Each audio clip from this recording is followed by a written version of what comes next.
আজ আমি করব গন্ধরাজ পুঁইয়ের স্যান্ডউইচ।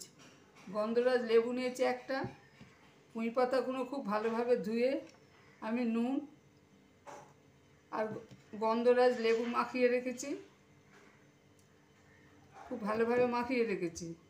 এবার এই পাতাগুলোকে আমি সাইডে সরিয়ে রাখলাম। এইবার নিলাম আমি আলু,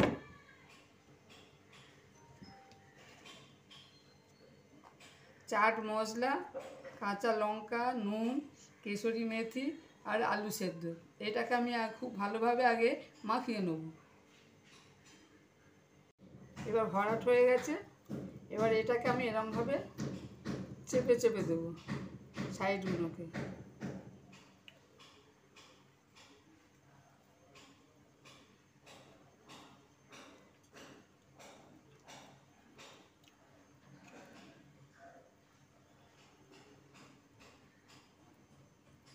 এরকমভাবে আমি প্রতিটা পাতা তৈরি করব। একদম ভালোভাবে মুখটা মুড়ে নিয়েছি। এবার এটাকে আমি বেসন দিয়ে ভাজবো। মুড়ে নিয়েছি।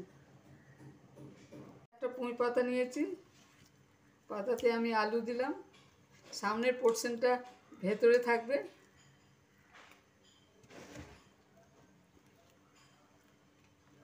এবার যে আমি আলু দিচ্ছি,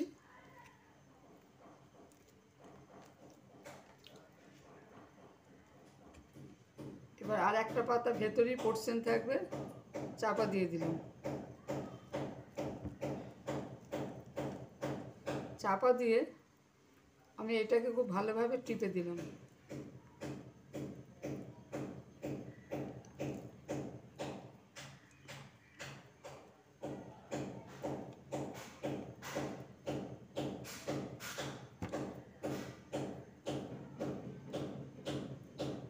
ব্যাস, এরকমভাবে আমি প্রতিটা পাতা তৈরি করে নেব।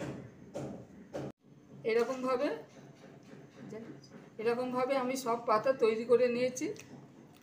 এবার এটাকে আমি বেসন দিয়ে ভেজে নেব। এবার আমি এক বাটি বেসন নিয়েছি, একটু চালের গুঁড়ো নিয়েছি, অল্প একটু নুন নিয়েছি, এক চিমটে হলুদ নিয়েছি, একটু লঙ্কা গুঁড়ো নিয়েছি। এইটাকে আগে আমি ভালোভাবে মিশিয়ে নিলাম।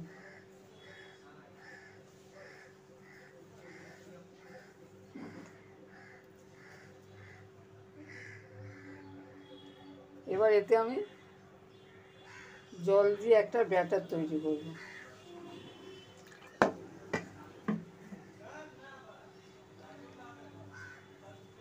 একটা মোটা ঘন ব্যাটার তৈরি করব।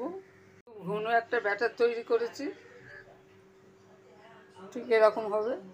এতে আমি আরেকটু চালের গুঁড়ো দিয়েছি, দিয়ে ব্যাটারটাকে খুব ভালোভাবে ফেটিয়ে 10 মিনিট রেস্টে রেখে দিচ্ছি।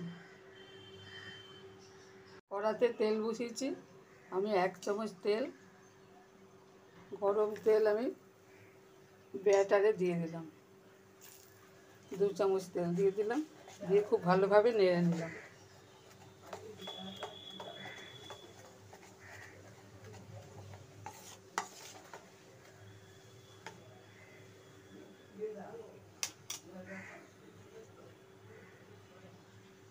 এবার যে পুঁই পাতা স্যান্ডউইচগুলো করে রেখেছি,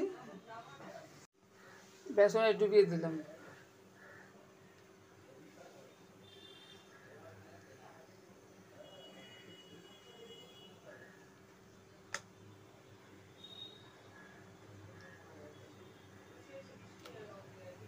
বেসনে দিয়ে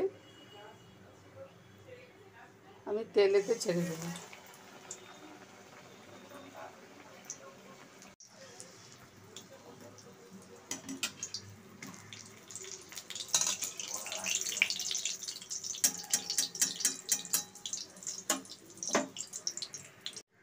আবার আর একটা পুঁই পাতা এরমভাবে নিয়ে স্যান্ডউইচ,